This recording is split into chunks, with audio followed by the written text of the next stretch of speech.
Good morning from Panhandle Outdoors, America's only daily outdoor TV show. Your source for fishing, hunting, and information for folks who enjoy the great outdoors. Now sit back, relax. It's Panhandle Outdoors. Good morning, folks. Welcome to Panhandle Outdoors. I'm Winston Chester. I'm glad you're here this morning. We have a great show lined up with special guests here in the studio. But first, as always, let's take a look at our weather. Brought to us by Gulf Coast Air Conditioning. Drew Pollard and a hard-working crew taking care of our everyday comfort needs. Looking at a high today of 76 and a low of 65. Our all-co electric water temperature at the end of the pier, we're looking at 67.1. It's gone up another degree since yesterday.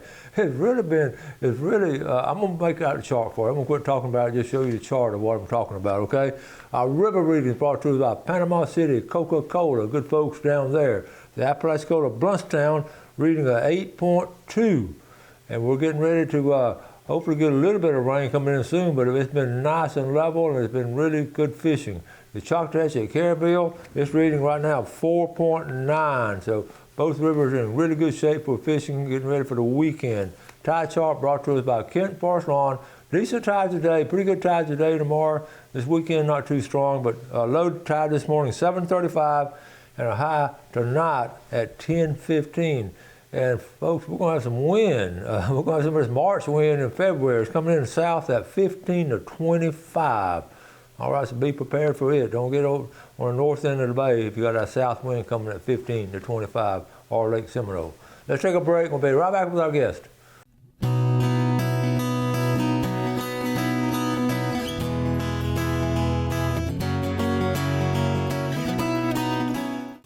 Okay, welcome back, and a familiar guest here, always once a month here on the second, try to do the second Wednesday of the month. Sometimes we get tied up, but Chris knows when to come on. So Chris, thank you for coming on, buddy. Hey, thank you for having me, as always. Always, he's good stuff and all. The only time he's not here is when he's been deployed, and he might not be here next time, but there's no reason for that, but we'll talk about that later. But what's going on? Well, a lot's happened since the last time I was on here, and not just wildlife-wise, but we had a lot of snow since the last time I was on here, so happy to be all thawed out. Hope y'all got to have some fun. I know we did. It was fun seeing our patrol trucks covered in snow for once. That was cool, wasn't it? It was very cool. And it was cool, the opportunity to go out and hunt and stuff and get out on the water while it's snowing, almost makes you feel like a Yankee or something. Like a mountain man. I showed a picture of a guy up in Youngstown, Phil Lathaway and family. He was just frozen like the old mountain man movie. Really? Well, since the last time I was on here, a couple things have happened. Duck and dove closed, so hope y'all were able to enjoy the season and take advantage of it and have some fun out there.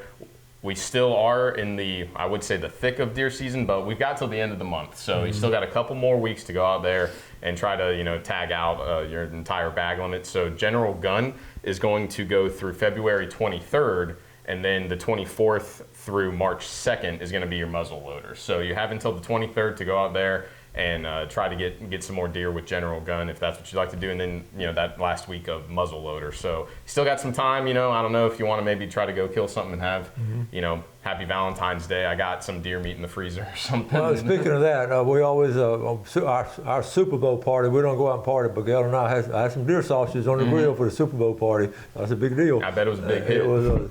And then right around the corner too, with deer season ending, we're going to be gearing up for spring turkey. So if any of y'all are turkey hunters, if you're going to go ahead and start setting out some bait and blinds, just as a reminder, make sure that wherever you're hunting is 100 yards away from any bait that you set up. That's one of the biggest violations that we do see. So we know, next time I come on, when March, it'll be really, turkey's going to be kicking off real soon. So just make sure if you're going to go ahead and start setting all that kind of stuff out over the next month, where you're going to put, if you're going to be putting a blind or where you're going to set up, just make sure wherever you are and where your bait is placed, you're 100 yards away from that, because you can't be hunting or attempting to hunt within 100 yards of a bait site for turkey. So I always just want to throw that out there. That is one of the most common violations we see when it comes to turkey hunting. Yeah. Well, it's right around the corner. I'm already seeing some pictures folks are sending in, so that's going to should be a really good season this year. I'm excited. I'm starting to see some on my lease. So, are you? So I'm getting real excited. Make sure you don't shoot them while they're roosting. And then with that, hunter safety courses. If you're new to hunting, or you know someone who wants to get into hunting and is trying to get geared up for the spring season, We just had one of our hunter safety courses here in Bay County, but we do have some coming up in March as well. And for those of you that don't know, for the hunter safety course, you have to have that hunter safety ID if you're going to be hunting, if you're a younger person. But the class itself is free. FWC offers a free hunter safety course. With that, you get firearm safety training, hunting regulation safety, as well as a range day. That includes, you get to spend time with safety officers on the range, firing firearms, all those things. Then you get your hunter safety ID card. It's completely free.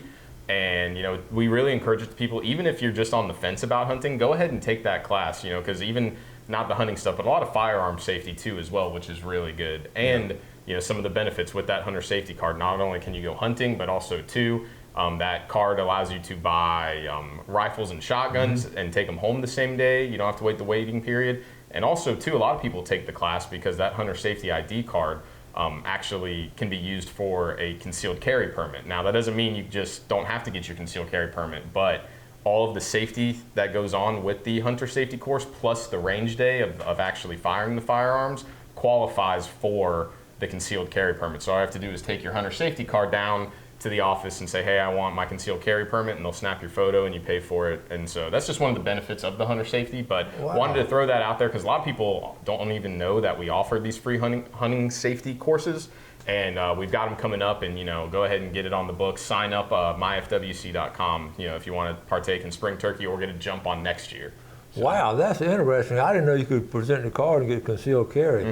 But first of all, it's an amazing course. I've seen part of it, and it's really the benefits on it. You just mentioned all the benefits, but then you have that card and all these things you can do with it.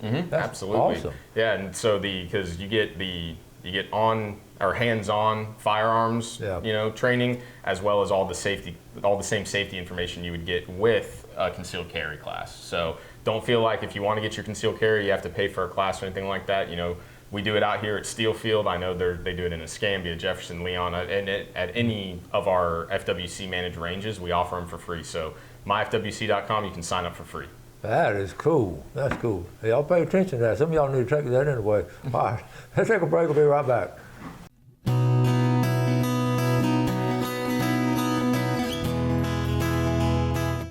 Okay, welcome back. Before we get to Chris, I sent this, Michael Fitzgerald with the Coast Guard Auxiliary sent this tonight, the 2025 annual Waterway Safety Meeting. This is over at Destin Fort Walton Beach Convention Center. And this is really good. It's really waterway safety. And what it is, and Michael sent this, and I thank you, Michael, for sending this to us. Anyone that has a business of rental of boats and personal watercrafts, a pontoon, or any kind of it's going to have video, any kind of stuff that they rent, you have to take this class. And also, so that bottom line there, Michael Fitzgerald said, we would like to see a coalition started in Bay County. I agree 100%, Michael. We need to do that. So if some of y'all want to go to the meeting and see what's going on, we need to do it in Bay County.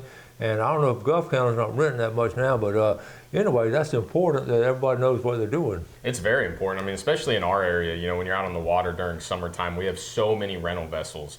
And any sort of thing where, you're going to have more education out there for operators and the people that are renting them is, that, at least for FWC officers, I know that makes us happy because we see so many rental vessels involved in accidents and violating nav rules every year. So how many times on this show do we talk about those rental vehicles coming out? St. Joe Bay has a bunch of them too, but and that is a big problem. If people are not doing stuff intentionally, they just don't know any better, and it's the people who rent it need to tell them. Exactly. I mean, someone rents a vessel and they may get just a quick rundown on how to use it. And could you imagine explaining someone in 20 minutes how to drive a car and say, all right, now drive around town? It'd be tough. And boating safety, I know I talk about it a lot, but it is really important, especially, this past weekend we did have, unfortunately, a boating-related fatality over in Milton area. So please, for boating safety, please wear your life jackets, even if you feel like you're a decent swimmer or whatever the, conditions. It was just mentioned that the wind is going to be coming in. It's been real foggy lately. Visibility has been pretty low. I've said it before, but I'll say it again. We want to save people, not recover bodies. So please, I know I talk about it every time I'm on here, but I'm going to keep talking about it as long as we keep having incidents. And, spring break's right around the corner. Oh, yeah. Which I know our area, we get a lot of spring breakers. We should be so lucky to live somewhere people want to visit, right? But it brings in a high influx of people on the roadways. also on the waterways as well. So please make sure you have all your safety gear and watch out for people on boats. A lot of rental boats, are going to be out and about, so please keep an eye out for that. Yeah. And you're talking about the fatality over there. I didn't know anything about it. You gave me the details on it. Basically, a life jacket probably could have saved some people. Absolutely. And so here's 2 days in a row now. Yesterday we talked about a deer attack, which probably couldn't have been prevented, but this is nature, and then we're talking about this in nature, and we just got to be aware of what's going on outdoors. Absolutely.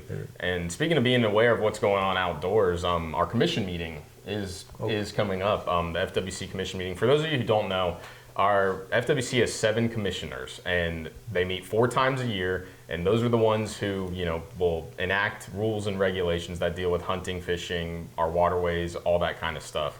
I know a lot of y'all will come up to us and give us suggestions as officers, and that's great. We love hearing, what y'all's opinions on things. I'm sure you hear a lot of opinions, but our commission meeting is coming up this month, so it's going to be February 26th and 27th in Tallahassee at the FSU Student Union at 8:30 in the morning.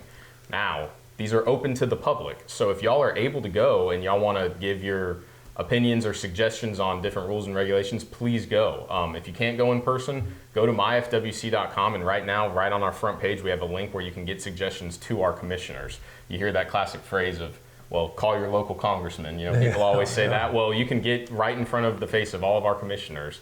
I know some of the things on the agenda is obviously bears and bear hunting. I know that's been a hot topic, especially up here in the Panhandle, as well as another big topic is the extension of antlerless deer days, going maybe the whole season, kind of like what D2 had this year. So.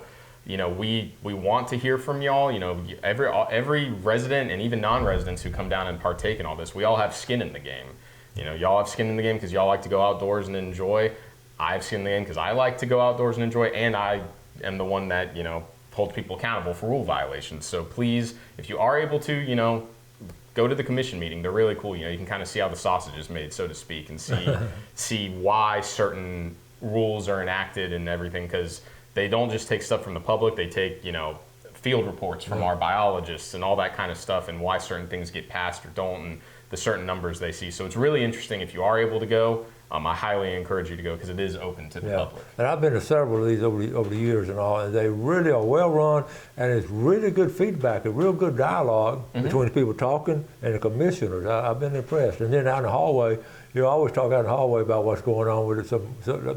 There's a bunch of officers out there in the hallway, and you get to talk to them about it. So I would encourage you also to take a look at your calendar to see if you can make it. Yeah, and if you can't make it, again, myfwc.com, you can go on there and you can make suggestions for upcoming rules and regulations changes, or if there's just something you want to report too, because they don't know what they don't know. Even us in the field as officers, we don't know we can't be everywhere at once. So a lot of times y'all are kind of the boots on the ground for us that can tell us what you're seeing, whether it's violations, CWD sightings, like all those kinds of things, bear populations in your area. If you feel like anything's being underreported or isn't being reported accurately, please let us know, because we want to know. That's how we make these rule changes. Yeah, and it's funny. I've been doing this show right at 20 years now, and overall I've seen the rapport between the outdoorsmen and the FWC. It just improved better and better. I personally witnessed it way back in the day where everybody was suspicious. Oh, here comes the man and all that. But now we want to go tell the man that so-and-so is messing up over here.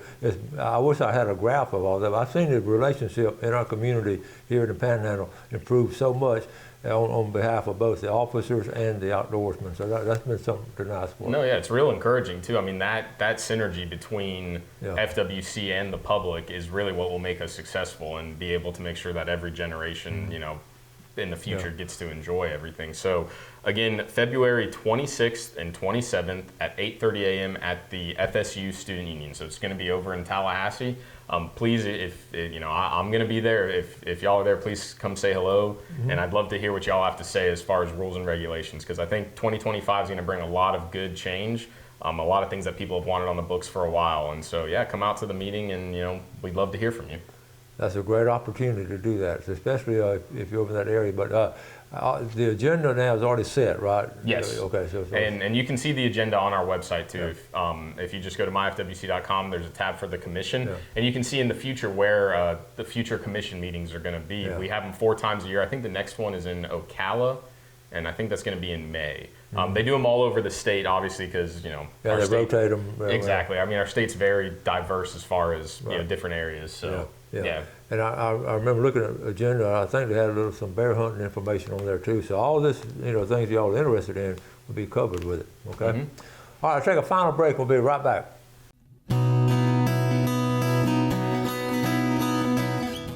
Okay, welcome back. Let's take a quick look at our fishing game time today, brought to us by Blue Water Outriggers, and that's just right to the show. Okay.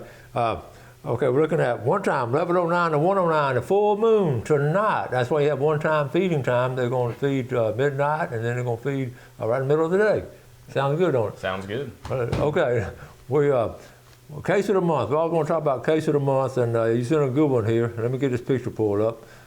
Tell us what we got here. So unfortunately, with hunting season, you get a lot of violations with night hunting. So for this case, as you can see in the photograph there, someone was hunting at night with a .22 rifle and a headlamp. It was pretty bright too. I was surprised to see it was a headlamp. That was a good one. But this was over in Jackson County, and it was 3 individuals that were hunting from the road, looking for small game. Now, even though they weren't deer hunting, it is a violation to be hunting at night from a county-maintained roadway. So, you can rack up violations quickly. It's not just, hunting deer at night, yes, you're not allowed to do that, but also too, hunting from a roadway, whether it's daytime or nighttime, you can't do that either. So those individuals, one of them was driving, and was driving slow and speed up, slow, speed up. Another individual had the spotlight, and then the other individual had the actual rifle. So it was kind of a team effort. But it was a big no-no. So that was by Officer John Coker, who's our K-9 officer. Was positioned and found them. So unfortunately, night hunting is one of those things that happens every year, and we try to do our best to stop it. So if you hear gunshots at night or see anybody night hunting, please let us know. Like I was saying earlier, we can't be everywhere at once. But now, let me ask you: if they'd pulled off the right of way and gotten in back into the woods, would it still be in violation? Or well, it would be. What kind of property? It would depend on A, what they were hunting, and B, what the property was. Okay. So if it's obviously management area or anything like that, anywhere where they're trespassing, that'd be a no-no. Now, if you say they were hunting hogs and you were on private property and it was either your own or you had landowner permission, that's okay. But no hunting from the road. So that really, it depends on the property and what that's a good question. And I'll tell you some back in the day stories about rabbit hunting back in Gaston County. Our flashlights, the lights are so much different now from the old flashlights. Man, they're powerful. Oh yeah. Okay, so that's a good one. What do we have here? All right, so in this next photo, earlier we talked about the snow. Well, one thing with cold weather, sea turtles will get cold stunned, and they'll basically it's exactly what it sounds like. They get stunned. It's too cold. They can't surface. They can't dive. So this is Officer Hal Webb, and over those 2 days where we had that snow, Officer Hal Webb, Matt Webb, Officer Agoff, and Officer LaFrenz, who are the 2 new officers here in Bay County, rescued. I think it was 103 was the final count. No kidding. Those guys, I got tickled when I saw it because I knew how well. They're big old strong boys. Oh, they are. And I saw that big old turtle. I said, he just reached in there and probably picked him up. Probably lifted it over his head.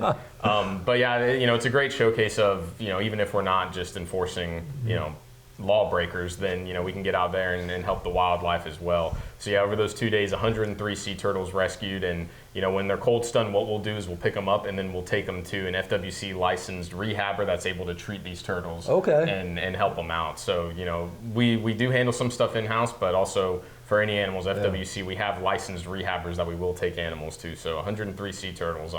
It's it's still a little cold. We've even gotten some calls here at the beach on Panama City Beach of turtles that are cold stunned washing up on shore. So if you see that, please let us know, and we'll come do what we can. That's a big healthy turtle right there. Oh yeah, that's a big one. And I know how far out were they? Did they go? I know they went back. They were sort of just patrolling, right? Yeah, they didn't have to go too far. Too far out. Probably a couple miles, and I think some of those were in the over there in the bay over there in Gulf County. Yeah, that's a great picture. Officer Webb. Okay, now tell us this story. I love this. When you sent it last night, I chuckled. Yeah, well, I just figured show y'all a little fun photo here. So just some fun in the snow. There's our K-9 Officer River. I showed a picture of her last time I was on here, so she made a pretty good night hunting case, so she got rewarded, got to play in the snow a little bit. So that's Officer River next to a snowman that was built. So I think it's a good show of. Oh, here's a badge right here. I love that. And I love the face, the shotgun shells. Yep, some shotgun shells. That's a check-it stick right there for an arm. So that's what we measure fish with. Okay. And an old FWC hat. So that's Officer Frosty and Officer River there down at the bottom. So just thought it'd be a fun little photo. This is up in Youngstown, or? Yes, up there near Fountain area. Yeah, Fountain. but you just see all that snow. You would never think that was Florida, would you? Isn't that amazing? What a great picture. I've seen all kinds of snowmen. This is one different. Last night when he sent it, I just laughed out loud. I said, "This is cool." Yeah, no, it was fun. The snow. I mean, we got to patrol in it a little bit. We saw I stopped a couple boats out there that were duck hunting, and they had snow all on their boats and everything. Wow. And it was pretty cool as a native Floridian. I really enjoyed seeing all that. Yeah. Well, we got a minute or two left. Anything else in closing, or? No, just y'all be safe out there. Like I said earlier, spring break's coming around the corner, so I know it kind of seems weird here in public safety from a game warden, but since we are state law enforcement and public safety is our first priority, with spring break coming up, be safe out on the roads. Look out for drunk drivers, those kinds of things. And there's also going to be a high influx of boats out on the water coming through, March, April. So y'all be safe out there. Always make sure you have all your safety gear, head on a swivel when you're out there on the water. But, I know spring break, I'm sure business owners love it. I'm sure residents aren't too thrilled about it, but, we get lots of visitors. So real quick, you mentioned duck hunting. We've got about 30 seconds. What was your take on this year's duck season?